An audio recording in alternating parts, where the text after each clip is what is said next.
हम सब चाहते हैं कि यह संसार अच्छा बने ताकि लोग शांति से रहें और प्रेम और न्याय का व्यवहार करें। लेकिन एक समस्या है, हम मनुष्यों में कुछ ऐसी बात है जो हमें तबाही और विनाश के लिए निरंतर उकसाती है। हम इसे दुष्टता कहते हैं। बाइबल के दृष्टिकोण से दुष्टता दो प्रकार से नष्ट करती है। हमारी दुष्टता का प्रत्यक्ष प्रभाव होता है, जैसे जब कोई किसी की वस्तु चुराता है तो वह अन्याय को उत्पन्न करता है, इसलिए उसे ठीक करने के लिए उन्हें कुछ देने की जरूरत है। लेकिन एक और है दुष्टता का अप्रत्यक्ष प्रभाव, क्योंकि इससे आपसी संबंध का वातावरण भी नष्ट हो जाता है, जहाँ व्यक्ति पर से भरोसा टूट जाता है और भावनात्मक क्षति होती है।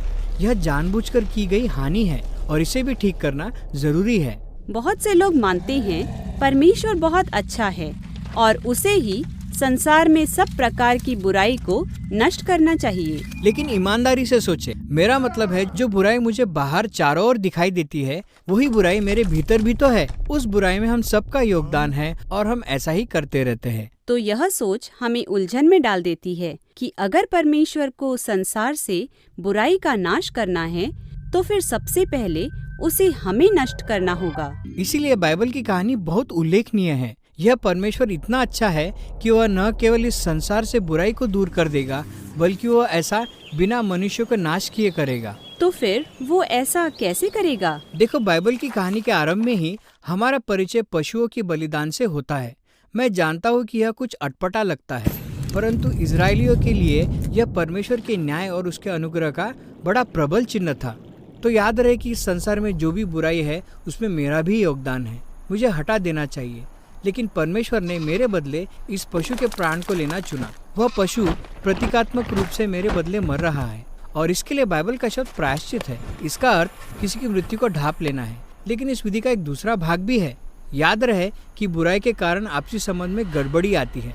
बाइबल में इस विचार का वर्णन भूमि को दूषित या गंदा करने और उसे अशुद्ध बनाने के रूप में किया गया है। इसलिए याजक मंदिर के अलग अलग भागों में पशु के लहू को छिड़ककर प्रतीकात्मक रूप से अपराधों को धो डालता था। तो मतलब पशु का लहू सब कुछ शुद्ध करता है? हाँ, ध्यान रहे यह केवल एक चिन्ह है और इस प्रकार के चिन्ह के हम आदी नहीं है। लहू जीवन को दर्शाता है और लहू का छिड़का जाना इस बात का प्रतीक है कि परमेश्वर किस प्रकार उनके समाजों में से बुराई के इन अप्रत्यक्ष परिणामों को साफ कर रहा है। बाइबल में इस प्रक्रिया को शुद्धिकरण कहा गया है। तो उस देश में मंदिर अब एक स्वच्छ स्थान बन गया जहाँ परमेश्वर और उसके लोग एक साथ मेल से रह सकते हैं। इसका मतलब यह विधि परमेश्वर और इजराइल के बीच सब बातों को ठीक कर देगी। उससे भी ज्यादा, इन चिन्हों के द्वारा इजरायली लोग परमेश्वर के प्रेम और अनुग्रह को अनुभव करते हैं और क्षमा किए जाने के कारण आदर्श के रूप में यह उन्हें प्रेम और अनुग्रह करने वाले लोग बनने को बाध्य करती है। बिल्कुल ठीक, यह आदर्श रूप है, लेकिन ऐसा हमेशा नहीं होता था। हाँ, इसलिए भविष्यवक्ता यशायाह ने इसके बारे में बहुत कुछ कहा है। वो अपने पुस्तक की शुरुआत यह कहकर करता है कि इजराइल द्वारा निरंतर चढ़ाए जाने वाले बलिदान अर्थहीन हो गए हैं, क्योंकि वे अपने बीच बुराई होने देते हैं। वे गरीब और पीसे हुओं को अनदेखा करते हैं। यहाँ तक कि इजरायली राजा भी न्याय को तोड़ते और मरोड़ते हैं। लेकिन यशायाह उस दिन की प्रतीक्षा कर रहा था जब दाऊद की वंशावली में वो नया राजा उत्पन्न होगा और अद्भुत रीति से बुराई से निपटेगा। यह राजा दास बनेगा और केवल सेवा नहीं करेगा, बल्कि अपने लोगों द्वारा की गई बुराइयों के लिए वह दुख भी उठाएगा और मर जाएगा और उसका जीवन बलिदान के रूप में अर्पित किया जाएगा। यशायाह जानता था कि यीशु इस प्रतिज्ञा को पूरा करने वाला है। वह दुख उठाने वाला और क्रूज पर मृत्यु सहन करने वाला इजराइल का राजा है। वास्तव में यीशु ने स्वयं यशायाह के शब्दों का उपयोग करते हुए कहा कि वह सेवा करने के लिए और अपना प्राण बहुतों को छुड़ौती के लिए देने आया है। वह शब्द छुड़ौती प्रायश्चित के बलिदान की ओर संकेत करता है। इस प्रकार हम पूरे नए नियम में यह देखते हैं कि यीशु की मृत्यु किस प्रकार हमारे लिए प्रायश्चित का बलिदान था। इस संसार में हमने दुष्टता और मृत्यु में जो योगदान दिया है उसका जो मुआवजा परमेश्वर को चुकाना है उसने चुकाया। लेकिन नए नियम के लेखक यीशु की मृत्यु को शुद्ध करने वाले के रूप में भी बताते हैं। तो हम यीशु के लहू को उसके जीवन के चिन्ह के रूप में सुनते हैं, जिसमें यह क्षमता है कि उन सभी गड़बड़ियों को धोकर शुद्ध कर दे जिन्हें बुराई ने हमारे भीतर और चारों तरफ फैलाई है, ताकि हम परमेश्वर के साथ मेल में रह सके। तो यीशु की मृत्यु का यह अर्थ है, लेकिन इस कहानी में और भी कुछ है। हाँ बिल्कुल, नया नियम यह सामर्थ्य दावा करता है कि यीशु की मृत्यु अंत नहीं है, वो मृतकों में से जी उठा तो वो वही बलिदान है जिसने मृत्यु और बुराई की शक्ति को तोड़ दिया।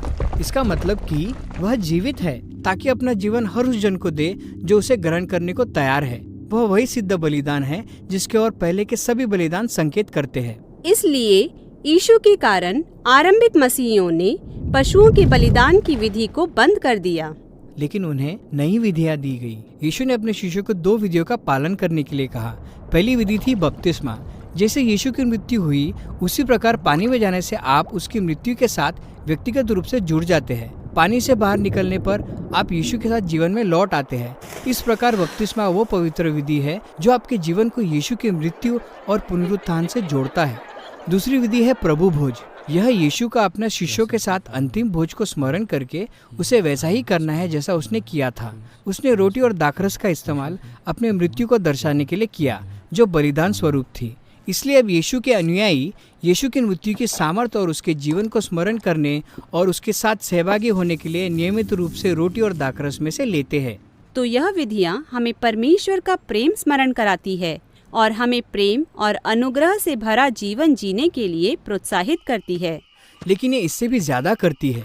ये हमें नए जीवन के स्रोत से जोड़ देती है जो वही सामर्थ्य है जिसने यीशु को मृतकों में से जिलाया, और यही सामर्थ्य हमारे जीवन से बुराई को दूर कर सकती है और हमें ऐसे लोगों में परिवर्तित कर सकती है जो प्रेम और शांति का जीवन जीते हैं।